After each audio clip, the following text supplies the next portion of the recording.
2025 SLST 9, 10, 11, 12 new update রয়েছে এই ভিডিওটা মন দিয়ে দেখো, আশা করি অনেক প্রশ্ন উত্তর পেয়ে যাবে।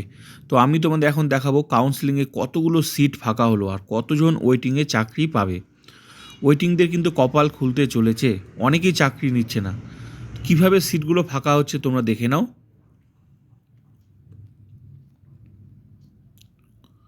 তো কাউন্সেলিং কালকে শেষ হয়ে গেল, তোমরা জানো। অ্যাকাউন্টেন্সি দেখো, বেঙ্গলি মিডিয়ামের ভ্যাকেন্সি ছিল তোমার, মেল ফিমেলে ছিল 151 আর ফিমেল ছিল 13টা। তো তার মধ্যে চাকরি নিয়েছে মেল ফিমেলে নিয়েছে 73 আর ফিমেলে নিয়েছে 3 জন চাকরি নিয়েছে। অনেকে চাকরি নিচ্ছে না, চাকরি পেয়েও চাকরি নিচ্ছে না। আমি তোমাদের আগেও অনেক ভিডিওতে বলেছি যে প্রচুর সংখ্যক ক্যান্ডিডেট আছে যারা বিভিন্ন ডিপার্টমেন্টে চাকরি করে, তারা কিন্তু নাও নিতে পারে সুবিধা মতো স্কুল না পেলে। তো আসেইনি কাউন্সেলিংয়ে চাকরি পেয়েও, ওয়েটিং দেখো। তার ফলে এই যে 151টা ভ্যাকেন্সি, 13টা ফিমেল, মেল ফিমেল 151 আর ফিমেল 13টা, তার মধ্যে চাকরি নিতে এসেছে কজন, কাউন্সেলিংয়ে এসেছে 73 জন, 3 জন ফিমেল। তার মানে 151 থেকে এই কয়টা সিটের মধ্যে তোমরা ভাবো, এই কয়টা সিটের মধ্যে এসেছে মাত্র 73 জন আর 3 জন ফিমেল, মেল ফিমেল 73 চাকরি নিয়েছে। পড়ে থাকলো কতগুলো সিট, 78, 10। এতগুলো ক্যান্ডিডেট মেল ফিমেল থেকে ওয়েটিং থেকে চাকরি পাবে আর 10 জন পাবে ফিমেল থেকে। তাহলে তোমরা ভাবো এতটুকু সিটের মধ্যে এতগুলো করে ফাঁকা হচ্ছে, মানে চাকরি নিতে আসছে না চাকরি পেয়েও। এবার নেক্সট তোমরা দেখো অ্যাকাউন্টেন্সি হিন্দি, ওটা তো বেঙ্গলি দেখালাম, হিন্দি দেখালাম তোমার, সরি হিন্দি। এবার তো হিন্দিতে মেল ফিমেলে ভ্যাকেন্সি আছে তোমরা দেখো 11টা ভ্যাকেন্সি রয়েছে। তো তার মধ্যে চাকরি এসেছে কাউন্সেলিংয়ে 10 জন। তো একটা সিট কিন্তু ফাঁকা হয়ে গেল মেল ফিমেলে, ঠিক আছে। এখানে হিন্দিতে মেল ফিমেলেই আছে ভ্যাকেন্সি, ঠিক আছে, ফিমেলে নেই। অ্যাকাউন্টেন্সি উর্দুতে তোমরা দেখো 3টা মেল ফিমেলে 3টা ভ্যাকেন্সি রয়েছে, তার মধ্যে 1 জন চাকরি নিয়েছে, 2টা চাকরি নেয়নি। তাহলে নিশ্চয়ই 2টা হচ্ছে ওয়েটিং থেকে চাকরি পাবে, 2 জন হচ্ছে ওয়েটিং থেকে তোমরা চাকরি পাবে। এইভাবেই প্রত্যেকটা সাবজেক্টের সিট ফাঁকা হচ্ছে, প্রত্যেকটা। এর আগের দিনও তোমরা দেখেছো, আমি ভিডিও দিয়েছি।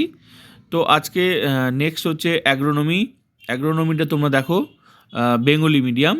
এখান থেকেও কিন্তু বেঙ্গলি মিডিয়ামের অ্যাগ্রোনমির ভ্যাকেন্সি ছিল তোমার মেল ফিমেলে 40টা, ফিমেলে ছিল না, সিট নেই। তার মধ্যে 8 জন মাত্র, ভাবো এই 40টা সিটের মধ্যে 8 জন মাত্র চাকরি নিয়েছে, মাত্র 8 জন। কীভাবে ওয়েটিং থেকে চাকরি পাবে দেখো। 32টা ফাঁকা হলো, 32টা, 40টাই মাত্র সিট, 32টা ফাঁকা হয়ে গেল। মানে 8 জন মাত্র এসেছে চাকরি নিতে, চাকরি পেয়েও, এই জামানায় চাকরি পেয়েও চাকরি নিচ্ছে না। তাহলে এরা কারা? এরা নিশ্চয়ই কোনো ফ্রেশার্স ক্যান্ডিডেট নয়, এরা অলরেডি চাকরি করে বিভিন্ন ডিপার্টমেন্টে, নিশ্চয়ই করে, না হলে কেউ চাকরি পেয়েও আবার কেউ চাকরি না নেয়। তো এরকম প্রত্যেকটা সাবজেক্টেই ক্যান্ডিডেট আছে যারা বিভিন্ন ডিপার্টমেন্টে চাকরি করে। সেটা কেউ ইন সার্ভিস হিসাবে, ইন সার্ভিস বলতে 2016 নয়, ইন সার্ভিস 2016 তো চাকরি নেবেই। এরা হচ্ছে অন্য সরকারি, মানে স্কুলের টিচার আছে অনেকে এর মধ্যে, তারপর আছে অন্য ডিপার্টমেন্টে চাকরি করে। এরাই হচ্ছে তোমার চাকরিগুলো নিচ্ছে না, কারণ ওরা তো চাকরি করে, সুবিধা মতো স্কুল পাচ্ছে না, ভ্যাকেন্সি লিস্ট দেখে নিয়েছে, গিয়ে লাভ হবে না। তো এইভাবেই কিন্তু চাকরিগুলো ফাঁকা হচ্ছে, না হলে কেন আসছে না? বিভিন্ন কারণে ফাঁকা হয়। দেখো এবারও তার প্রমাণ, যে 8 জন মাত্র চাকরি নিয়েছে, 40 জনের মধ্যে 8 জন এসেছে, বাকি কিন্তু 32টা সিট পড়ে থাকলো ওয়েটিংদের জন্য। এইভাবেই তোমরা আশা করতেই পারো তোমাদের সাবজেক্টগুলোতেও, বাকি যেগুলো রয়েছে সেগুলোতেও মানে তোমাদের এরকমই মানে পড়ে থাকার সম্ভাবনা রয়েছে। ফিজিক্যাল এডুকেশন বেঙ্গলি, এখানে তোমার হচ্ছে ভ্যাকেন্সি রয়েছে 15টা, মেল ফিমেলে রয়েছে, আর ফিমেলে রয়েছে একটা, ঠিক আছে। আর চাকরি নিয়েছে 10 জন নিয়েছে, ফিমেল থেকে আসেনি, ঠিক আছে। তো তাহলে মেল ফিমেলে পড়ে থাকলো 5টা সিট পড়ে থাকলো, আর একটা সিট পড়ে থাকলো ফিমেলে, মানে ওয়েটিং থেকে একজন ফিমেলের ক্যান্ডিডেট চাকরি পাবে, আর মেল ফিমেল পাবে 5 জন। তো আমি কালকেও ভিডিও দিয়েছি, তোমরা ভিডিওটা ডিটেলস দেখে নেবে, কে কোন ক্যান্ডিডেট কোন স্কুল নিয়েছে, একটা পুরো লিস্ট কীভাবে প্রত্যেকটা সাবজেক্টে দিয়েছি, হ্যাঁ।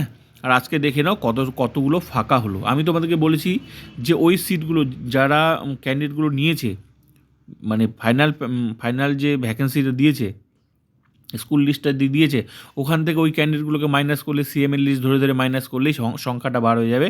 Final panel plus CML plus vacancy list minus করলেই বার হয়ে যাবে যে যারা লিস্ট নিয়েছে তাদের তো লিস্ট দিয়ে দিচ্ছে, কারা কোন স্কুল নিয়েছে তার তো লিস্ট দিয়ে দিয়েছে, সেটা থেকে মাইনাস করে দিলে বার হয়ে যাচ্ছে। যেমন আজকে এই যে বার হয়ে গেল। তো এইভাবে বার করতে হবে। তো এইভাবেই কিন্তু ওয়েটিংদের জন্য কপাল কিন্তু খুলতে চলেছে। তো 2 দিনেই কাউন্সেলিংয়ে তোমরা দেখো কতগুলো করে সিট ফাঁকা হচ্ছে, তাহলে তোমরা ভাবো বাকি সাবজেক্টগুলো তো আছেই। তো আশা করতেই পারো তোমরা সেখানেও কিন্তু এইভাবেই কিন্তু খালি হবে, ঠিক আছে। তবে ওয়েটিংদের চাকরি কিন্তু হবে, কারণ যেভাবে 2 দিনেই মাত্র দেখো প্রচুর সিট খালি হচ্ছে, এটা একটা সুবর্ণ সুযোগ। আর যারা চাকরি নিচ্ছে না তারা কিন্তু নিশ্চয়ই অন্য ডিপার্টমেন্টে চাকরি করে। আমি তোমাদের আগেও বলেছি যে এখানে যারা চাকরি পেয়েছে তারা যে শুধু ওই মানে ফ্রেশার্স তা নয়, এখানে ফ্রেশার্স হিসেবেও আছে, অন্য ডিপার্টমেন্টে চাকরি করে, আবার ইন সার্ভিস হিসেবেও আছে, তারা স্কুলে চাকরি করে কিন্তু আগের টিচার, 2016 নয়, কারণ 2016 হলে তাকে তো চাকরি নিতেই হবে, কারণ পরীক্ষাটাই তো তাদের জন্য, ঠিক আছে। তো এইভাবে সিটগুলো কিন্তু ফাঁকা হচ্ছে। তো অবশ্যই ভিডিওটা like, comment, subscribe and share করবে।